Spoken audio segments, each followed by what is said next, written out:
السلام عليكم ورحمة الله تعالى وبركاته. الله يحفظكم. بغيت نبارطاجي معكم واحد وصفة مهمة جدا للسعال، الكحة كما نقولوا حنا، الكحة للسعال. اذا هنا عندي كاسرونه، يعني اناء، وضعت فيه البرتقال كما كتشوفوا، قسمته يعني 3 حبات برتقال. واش راني دايره تحتها هنا؟ زنجبيل طازج. هنا حكيته حكيت الزنجبيل، دونك لو جينجومبر غابي فري، الزنجبيل طازج غابي، وحطيت البرتقاله عليه. هنا راني دايره 3 حبات برتقال، اكيد بعد ما غسلتهم وفيريفيت كل حبه بحبه ما تكونش مبيكيه.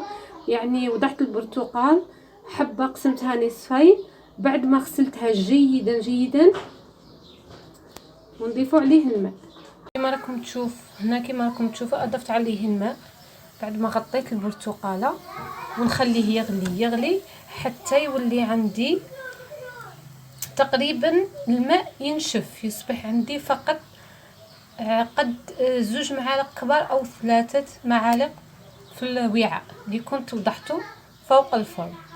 ومن بعد نوريكم كيفاش راح يصير الماء ونصفوه نستعملوه للكحة. رائع ومفيد جدا. راكم تشوفوا نرفدوا الحبه هاودي هنا، شوفوا الماء خاص كاع نشف، نرفدوه هكا بالنص ونديره هنا في المصفاة ونبدا نحصر عليها ونصفيها. دوك انا نصفي ونرجع لكم. بون شوفوا شحال استخرجت من عصاره هذاك البرتقال، يعني ماشي بزاف. فوالا دوكا هنا عندي ان بوكال يكون معقم.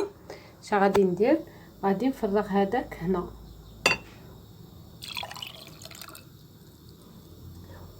اللي فيه السعال او الكحه يشربه هنا. فوالا ويدفيه شويه قبل ما يشرب. هذه قبل النوم ينجم يشرب مغرف صغيره ولا 3 مرات في اليوم يعني، وديريه في الثلاجه. عاود كي يبغوا يشربوا ماذا بك تدفي لهم. ان شاء الله نكون افدتكم وتجيب معكم نتيجه للسعال والكحه، ويا ربي يشفيكم المرضى وبارك الله فيكم. السلام عليكم ورحمه الله تعالى وبركاته.